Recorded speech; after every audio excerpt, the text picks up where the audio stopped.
my loves, welcome back to my channel. For those of you who are new, I'm Raveena, a certified professional organizer and counselor. Today's video is actually something a little different because I have the permission of my clients to share with you the process of organizing their kitchen. The first thing that you might notice is that their kitchen is very similar to mine, and that is because we live in the same plaza. So it was a sort of a familiar feeling space for me. Now, this elderly couple are close friends of my parents, and they have recently downsized their home. And with all that buzz of the new Netflix show, Tidying Up with Marie Kondo, I thought it would be a great opportunity to try out the Kon Mari method of decluttering and organizing this space. I also highly recommend her book, as I think it goes more into depth than the TV series about tidying up the home. So I started first of all with an overview of the kitchen. Now, starting from the sink, as you can see, there is a dish drying rack over at the corner along with their utensils, and moving along across the stove, you will see plenty of things lying on the countertop. There is a random assortment of spice jars and containers, which are ingredients my client says they use regularly. So they need these to be accessible, but right now they seem to be cluttering up the countertop. Next, I took a look inside the cabinets to get a clearer idea of what was needed in the space. In this cabinet here, there aren't too many things, but everything probably just needs a good cleaning and some kind of system of storage. And this cabinet holds all the pots and pans, which I think is already a good use of the space, but it just needs to be organized a little more. And these three drawers hold all the cooking utensils and where I think they can probably declutter the most. They already have this drawer organizer, which I think can definitely be utilized very well in here. Wow. The first thing that I'm going to do is empty everything out as per Marie Kondo's method. I'm going to have everything placed on this island here for the couple to go through. The children have moved out over the years, but each time their daughters have left their old apartment stuff behind and taken with them some of their mother's cookware.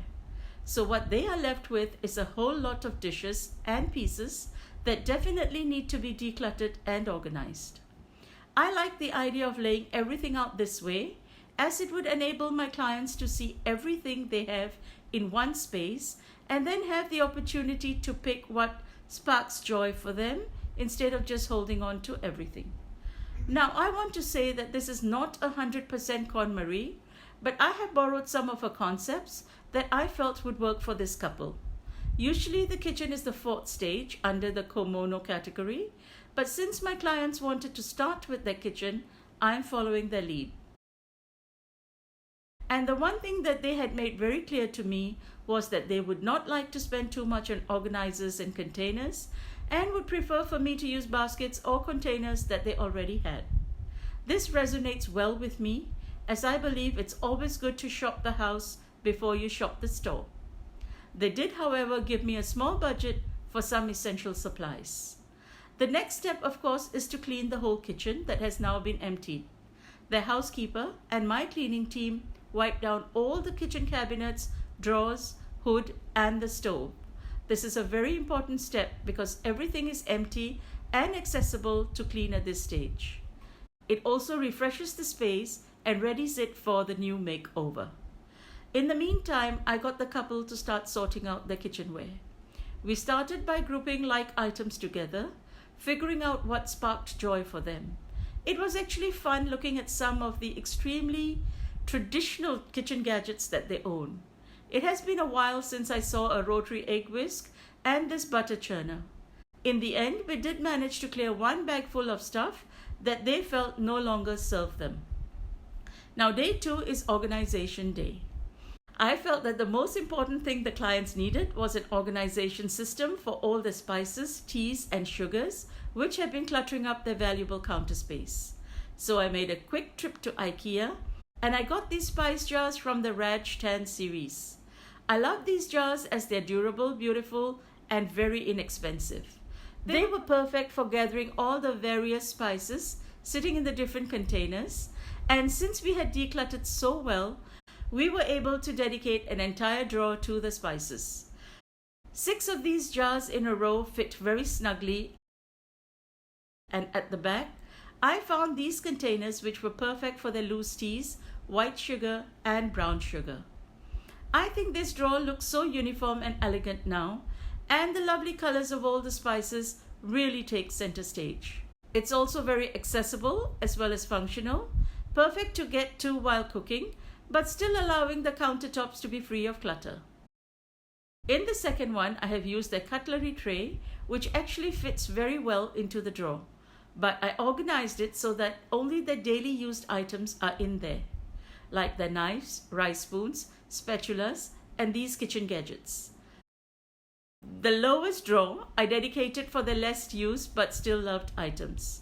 This is a rather high drawer, so I felt that instead of piling things in, it would be easier to use a box for the bigger and less used spatulas and ladles, and this little basket I found under their sink fits perfectly across the box to further neaten the smaller items.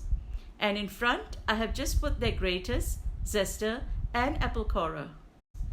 These are like items, and it is intuitive to keep them together in this way. Getting started on the upper cabinets, as you can see, I picked up a few other baskets and boxes from IKEA as well to help them organize. First, I put all the thermoses in a basket and tucked them at the top, as these are seldom used.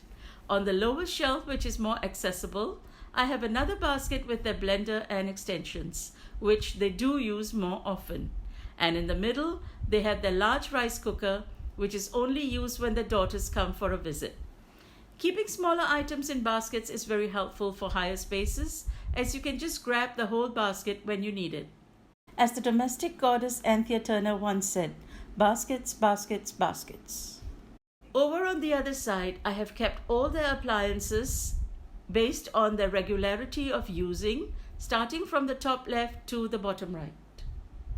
Coming to the lower cabinets, I have put their pots and pans in here, being careful to keep them in a single row for easy accessibility and to ensure that's easy enough to replace neatly. On the other side, I have placed the large metal trays and dough kneading trays in the back, as these are only occasionally used. The more used metal containers are right here, again for easy access. On the lower shelf, I have placed a box for them to keep any single items that do not have a family group, thereby creating a miscellaneous box. And under the sink cabinet, I installed a rack just to create some division among the items stored here and to keep the items off the bottom. In here, I have placed 2 of the big pots that they seem to use regularly, their mortar and pestle, and the traditional whetstone. I have also kept the washing up soap and sponge in here. And I have kept a small area for them to slide in the dish rack when it is not in use. A good tip is to give every item a home, and this way it keeps the countertop as simple as possible to give your kitchen a clean and airy feel. So this is the completed look of the kitchen, which is now both functional and aesthetically pleasing for my clients to spend their time cooking during the day. So my loves, I hope you have enjoyed this video and will incorporate some of these ideas into your own kitchen. If you want to see more decluttering videos like this of some other spaces, do leave me a comment. And you have enjoyed this video, don't forget to give it a thumbs up, and please follow me on Instagram and Facebook, as I will be uploading some fun stuff I would like to share with you starting March. Until the next video, this is Raveena saying happy homemaking.